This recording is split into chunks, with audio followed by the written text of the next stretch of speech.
My name is Kendra. They call me the fun-loving one.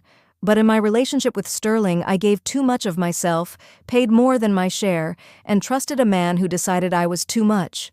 When I found out the truth about his friendship with another woman, I didn't argue. I took everything that was mine. 3 days later, he blew up my phone. People don't know this about extroverts. They think we're fine. They think because we fill the room, because we laugh loudest and talk longest and never seem to run out of things to say. They think nothing gets through. That we don't carry things home. That we don't lie awake at 2 a.m, replaying a conversation, wondering if we said too much, were too much, asked for too much. We feel everything. We just process it out loud. My name is Kendra, and this is the story of the quietest thing I ever did. Sterling came back into my life on a fall weekend in October. I was at a coffee shop on Com Ave in Boston, the one with the green awning and the permanently broken pastry case, and I was doing what I do. Reading something, listening to a podcast through one earbud, half watching the room. I saw him before he saw me. Tall, unhurried, scanning for a seat with that particular stillness he always had. Like he wasn't in a rush because he'd already decided how the next 10 minutes would go. We'd known each other in college, mutual friends, overlapping orbits. We'd had maybe a dozen real conversations across 4 years, the kind you have at parties and dining hall tables, easy and forgettable. He was the guy who listened more than he talked. I was the girl who talked more than I listened. We had not been a match back then. We had barely been a thought. But we were both 31 now, both new to Boston, both standing in the same coffee shop on a Tuesday in October with nowhere pressing to be. And something had shifted in the years between. Or maybe we'd just grown into what we always were, and what we always were fit together now in a way it hadn't before. We talked for 2 hours. He asked me about my work, my life, my sister, a trip I'd taken to Portugal that I'd mentioned in passing, and he remembered the details I gave him, folded them back into the conversation like he'd been holding them for safekeeping. I left that coffee shop with my coat unbuttoned in 40-degree weather because I hadn't noticed the cold. We started seeing each other 2 weeks later. I'll tell you what I loved about him. He let me be myself, completely, fully, without apology. I could tell a story that took 20 minutes and 3 tangents to arrive at its point, and he would sit there, coffee going cold, watching my face like the tangents were the best part. I never had to shorten myself for Sterling, never had to measure my enthusiasm or dampen my noise or remind myself to leave room for the other person to speak. He didn't want the room. He wanted to watch me fill it. That is a rare thing. I didn't know how rare until I'd lost it. I brought him into my world in pieces. Mountain biking first. He was terrible. Genuinely terrible, took 3 falls on a trail that my 12-year-old niece had once completed without incident, but he got up each time with the same expression, calm and reassessing, like he was taking notes. Group hikes next. Then my friends' gatherings, the big loud dinners at someone's apartment where 4 conversations happened simultaneously and the wine lasted until midnight. I watched him at those dinners. Quiet, yes, but not absent. He'd find one person and really talk to them, and people always left those conversations looking like they'd been heard. In return, he gave me silence that didn't feel like punishment. He'd come home with a library book he thought I'd like and leave it on my nightstand without ceremony. On the weekends when I'd poured myself into other people all week and had nothing left, he'd make tea and put on something quiet and sit beside me on the couch and not need anything from me. Just sit there, solid, present. My friends adored him. Carolyn said he was the perfect counterweight, that we balanced each other like a good equation. I didn't know then that his friends thought I was too much, too loud, too outgoing, too extra. I didn't know that yet. I would find out later, and when I did, I would understand that this was where the whole thing had started to rot. He lost his job 14 months after we moved in together. Operations manager at a logistics firm, the kind of job that sounds stable until it isn't. He came home that evening and told me quietly, without drama, the way Sterling told most things. I told him not to worry. I told him we'd figure it out. I took on more of the bills and didn't make a production of it because it felt like the right thing to do for someone I loved. For the first few months, he tried. I saw the effort. He freelanced, picked up consulting assignments, a few weeks here, a month there, and when he was between assignments, he compensated by being more present at home, cooking, cleaning, making sure the apartment felt like a home and not just a place we both slept. That lasted about 4 months. Then things started to quietly subtract. First, the cooking. I'd come home from a long day, and the kitchen would be exactly as I'd left it that morning. Nothing started, nothing planned. I'd stand in front of the open refrigerator at 7 p.m., tired in my bones, and feel something that wasn't quite anger. Something quieter than that. Something more like a question I wasn't ready to ask yet. Then the vacuuming stopped. Then the laundry started piling in the basket, washed but never put away because putting away was his half of the task, and his half had quietly stopped being done. I let it go longer than I should have. That's my honest accounting of it. When I finally said something, he gave me the explanation I'd anticipated. Stressed, busy looking for his next assignment, stretched thin. He would do better. He promised. He didn't do better. I started noticing the absences around month 7. A few evenings a week, I'd come home to an empty apartment. At first, it was once or twice. Understandable. A man needed to get out of the house. A man under financial stress needed air. I didn't say anything because I genuinely understood that, but then it became 2 or 3 evenings a week. And when I'd ask where he'd been, the answer was always vague. Around. Out. Needed to clear my head. Said with the particular flatness of a man who didn't think he owed you more than a summary. I am not the kind of woman who goes through phones. I want to say that clearly. It is not my style and it is not my value system. I believe in asking directly and trusting the answer. That has served me well my whole life, and it failed me here, and I have thought about that. It was Carolyn who gave me the first real piece of information. Carolyn is the detective in our friend group. She doesn't snoop. She simply notices, and she remembers everything she notices, and eventually the things she's noticed form a picture. She called me on a Friday night while I was walking home from the train, and she said, carefully, the way you say something when you've been practicing it, that she'd seen Sterling at a coffee shop on Newbury Street the previous Wednesday evening, with a woman she didn't recognize. And that something about the way they were sitting together, close, unhurried, the particular comfort of people who have been alone together before, hadn't read like colleagues, hadn't read like acquaintances. I thanked her. I hung up. I stood on the sidewalk for a full minute in the dark, watching my breath. Then I went home and asked Sterling directly. He was in the living room when I got in, laptop open, the particular focused stillness he had when he was working.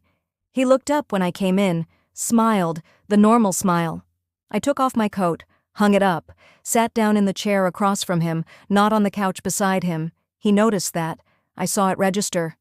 "How was your evening?" he said. "Fine." I folded my hands in my lap.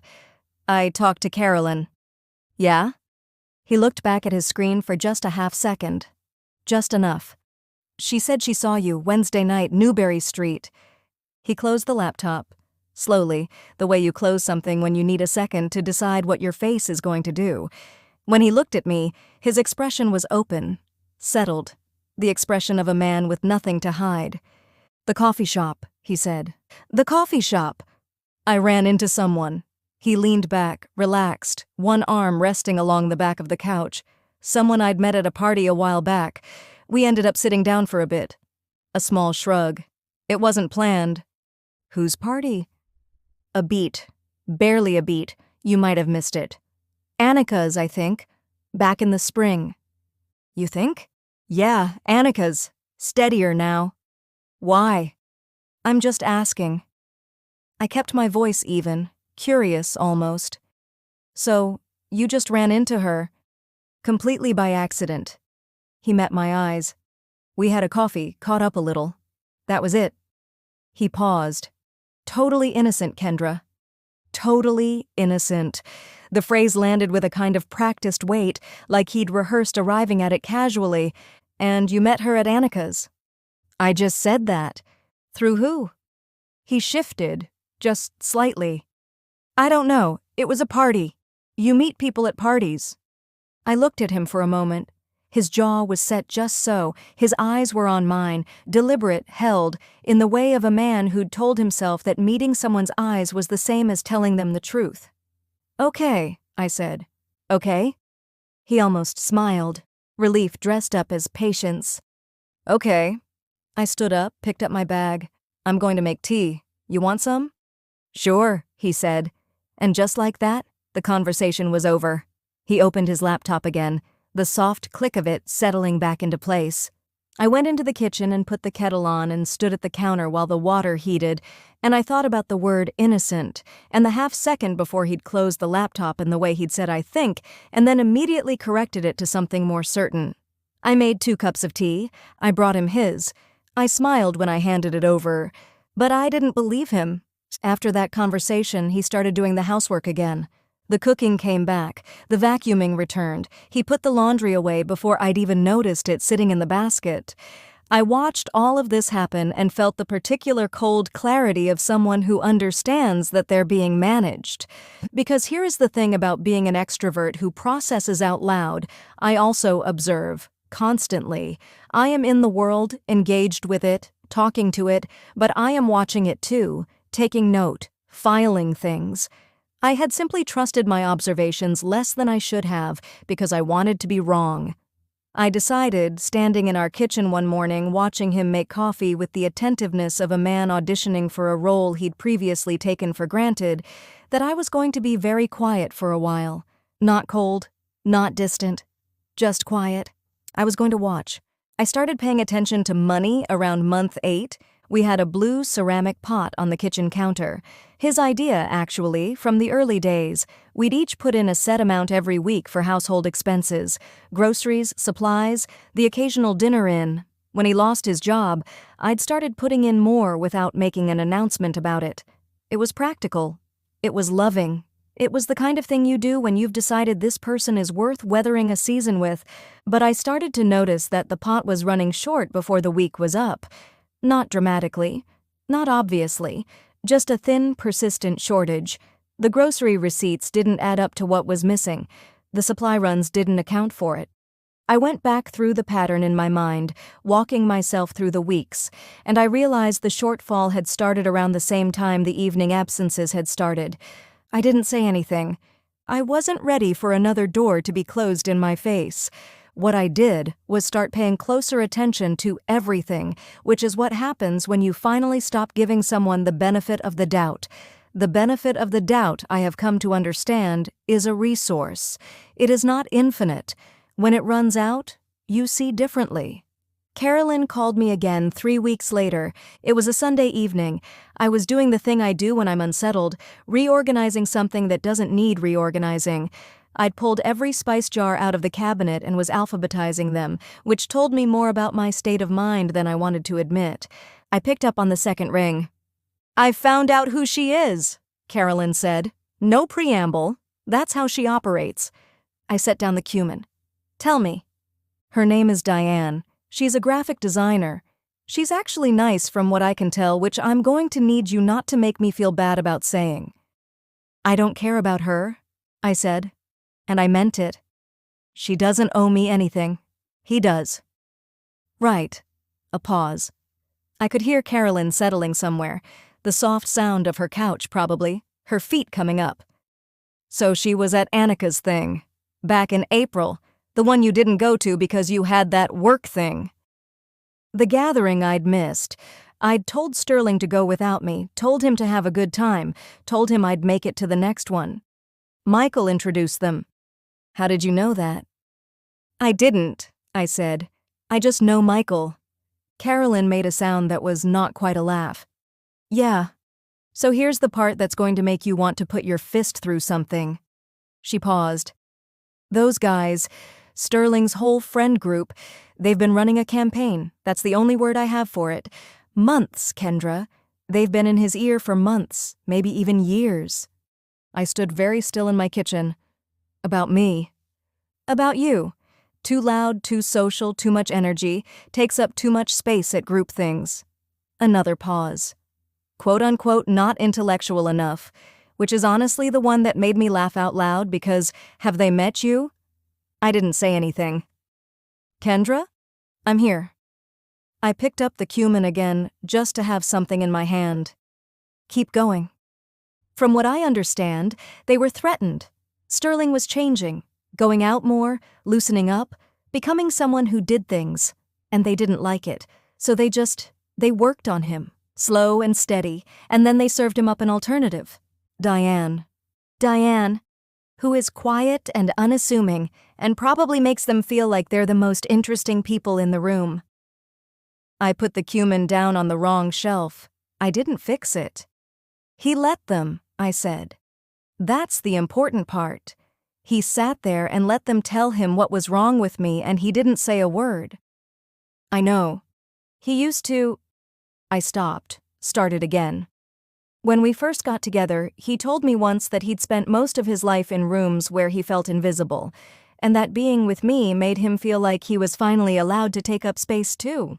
My voice was steady. I was proud of that. He said that. I know he did. You told me. And then he went back to those rooms and let those men shrink him right back down. And instead of being angry about it, he turned it around and decided I was the problem. Carolyn was quiet for a moment. Yes, she said simply. That's exactly what happened. I leaned against the counter. The spice jars were in front of me in a row, half organized, half chaotic. How'd you find all this out? Nadia. You know her. She dated one of Sterling's friends, Marcus, for about 8 months sophomore year of college. She stayed in touch with him more than she should have, and Marcus, God bless him, cannot keep anything to himself after 2 drinks. She had dinner with him last week. You sent Nadia to dinner with Marcus. I suggested that it might be a nice time for them to catch up. I laughed, the first real laugh I'd had in days. It surprised me, the way it came up fast and loose without asking permission. Carolyn. I just pointed her in a direction. You are too much. I learned from the best. A beat. Don't let them do that to you, by the way. Don't let the way this went make you think there was something to fix. I know. Do you? I thought about the last 18 months. The measuring, the monitoring, the times I'd caught myself mid-story and edited it shorter, quieter, more palatable. I've been turning myself down, I said. I didn't notice until right now. Yeah, Carolyn said softly. I noticed. You could have said something. You had to see it yourself. You know how you are. She wasn't wrong. I process out loud, but only when I'm ready. Push me towards something before I've arrived at it, and I'll argue against it just on principle. I'm ready now, I said. I know. A pause. What are you going to do? I looked around my kitchen, the ceramic pot on the counter, the shelf of spice jars, half sorted and half not, the light above the stove that Sterling had never fixed, even though I'd asked 3 times, and I'd eventually just fixed myself on a Sunday morning while he slept in. I'm not sure yet. And unlike most other times when I needed to have someone to bounce ideas off, this time I wanted to think through things alone. I sat with the information for a long time. I want to be honest about what I felt, which was not primarily anger. The anger came later. What I felt first was something more like recognition, the click of a thing that had been sitting slightly out of alignment finally fitting into place.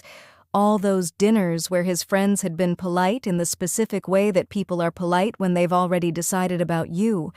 All the small moments when I'd felt Sterling pull back slightly, just slightly, as though he was watching me through their eyes.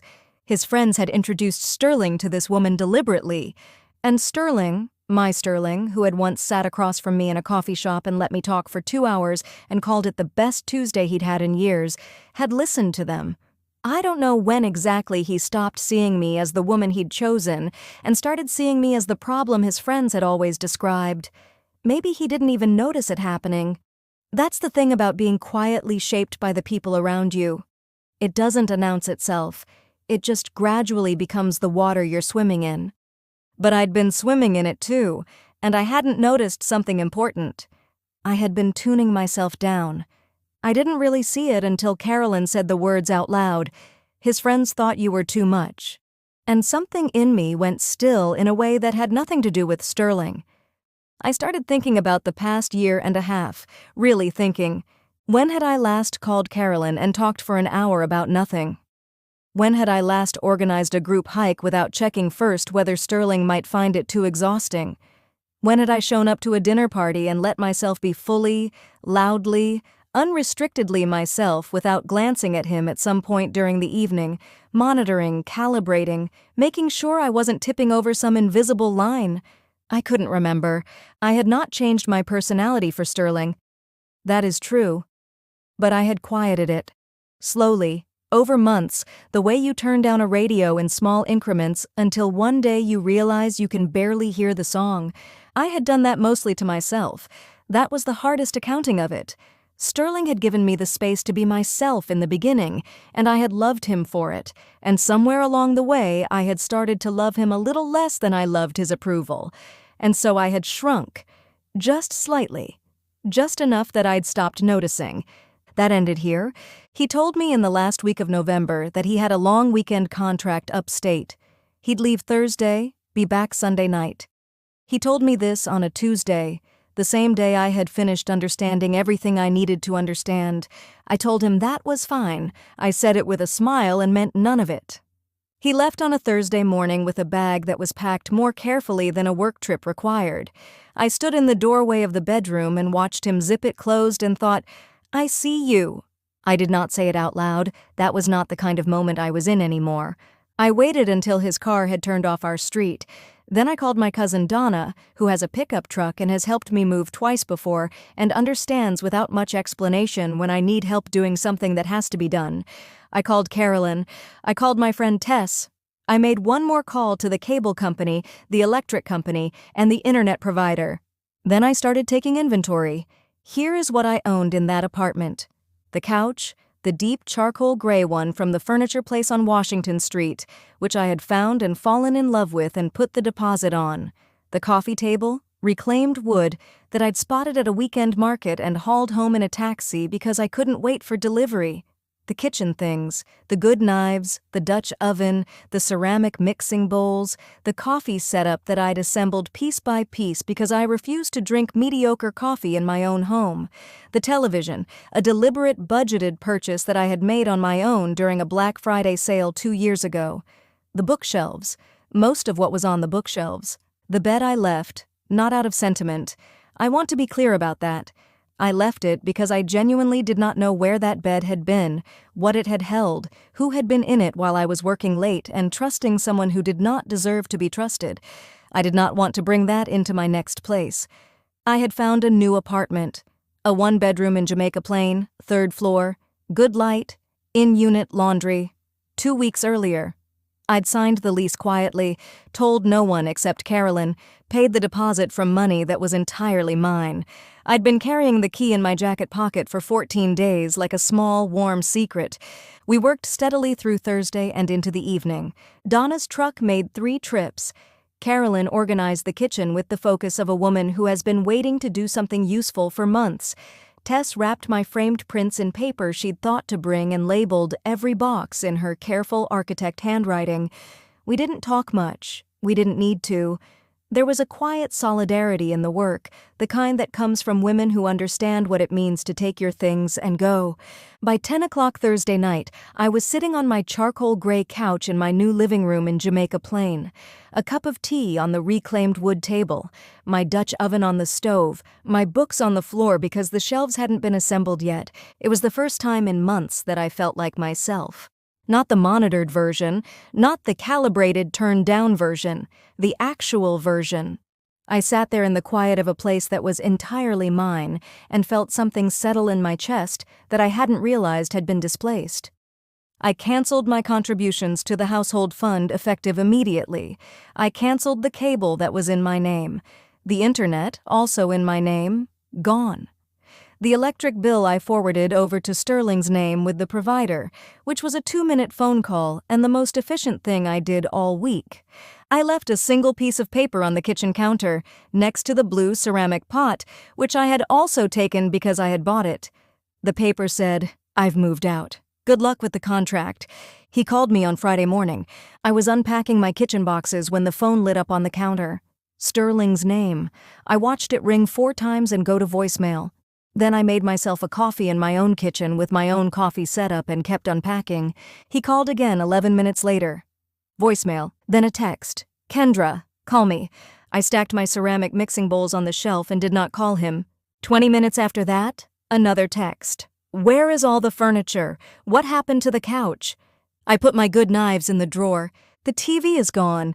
Did we get robbed? I almost laughed at that one. Almost. I set it face down on the counter and went back to the boxes.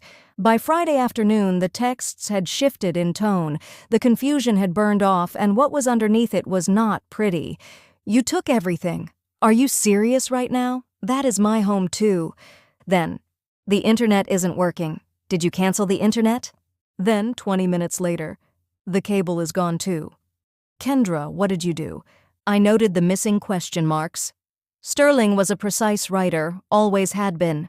Punctuation was the first thing to go when he was losing his composure. Friday evening, I called the electric company. They said the bill is in my name now. You can't just do that. That is not legal. It was, in fact, entirely legal. I had confirmed this before I made the call. Saturday morning brought a different register entirely. Quieter, more careful. The texts of a man who had realized that anger wasn't working. I just want to talk. Can we please talk? I deserve to know what's happening. Then, I know you're upset. I understand that. But you took things that belonged to both of us, and I think we need to have a conversation like adults. I read that one twice. Like adults. From the man who had stood in our living room and said totally innocent, with a rehearsed steadiness while looking me directly in the eyes. Then his sister called. I had always liked his sister, Pamela. She was warm and direct and had none of his careful evasiveness. I let that one go to voicemail too, but I listened to it. She said she didn't know the full story, didn't want to be in the middle, just wanted me to know that Sterling was worried and she hoped I was okay. I appreciated that. Pamela had always been decent. I did not call her back, not yet, but I kept the message. Sunday brought the longest text he sent. I read it standing in my new kitchen in the morning light, cup of coffee in hand. Kendra, I've been trying to reach you since Friday. I came home and the place is basically empty. The furniture is gone, the TV, most of the kitchen. I have no internet, the cable is cut off, and apparently I'm now responsible for the electric bill, which I found out from an automated message. I don't know what you think you know, but you didn't give me a chance to explain anything. You just disappeared. That's not fair, and you know it. I have been dealing with a lot, and I needed you to talk to me, not run away. Please call me. We can figure this out. I read it once. Then again, I noted what was in it and what wasn't.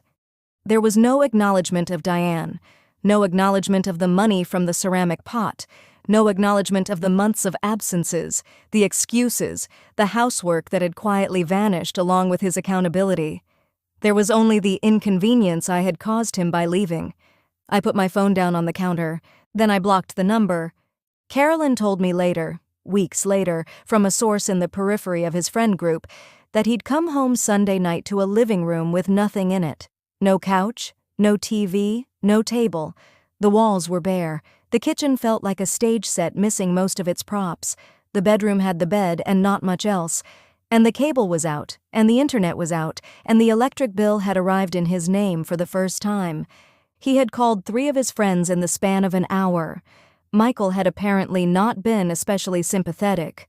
The woman, I was told secondhand, had not been particularly interested in a man who had just lost his housing situation, along with most of his furniture.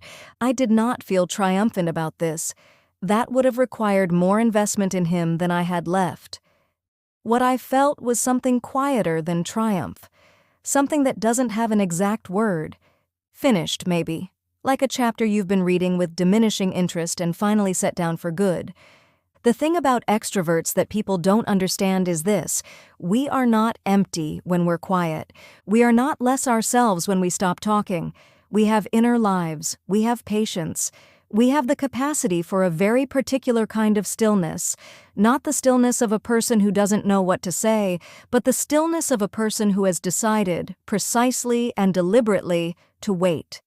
I had been quiet for months. I had watched and waited and cataloged and planned, and I had done it without telling anyone except the 3 women who helped me carry my couch down a flight of stairs on a Thursday evening while Sterling believed I was home making dinner. That was, I think, the most intentional thing I have ever done. My new apartment had good light, morning sun through the east-facing kitchen window, afternoon warmth in the living room. I assembled the bookshelves on a Saturday and put my books on them in no particular order because I liked the randomness, liked the way a book about Icelandic geography could sit next to a mystery novel, could sit next to the college copy of Giovanni's Room I'd read 4 times and couldn't part with. I signed up for a group hike the second week I was there. Big group, mostly strangers, an 8-mile trail out past Needham. I wore my orange jacket, which is not a quiet color but has always been my color. I talked to everyone. I laughed loudly on an uphill that nearly finished me. I ate my packed lunch on a rock and had a 40-minute conversation with a woman named Priya about her work in urban agriculture and my possibly irrational number of houseplants. I drove home singing to music I'd forgotten I loved. I have not spoken to Sterling since. I have not explained myself. I have not provided a summary of my grievances or given him the opportunity to respond to them. This was a conscious choice because what I understood, finally, completely, was that there was nothing left to process together. I am someone who processes out loud. Sterling knew that. If you enjoyed this story, please like and subscribe.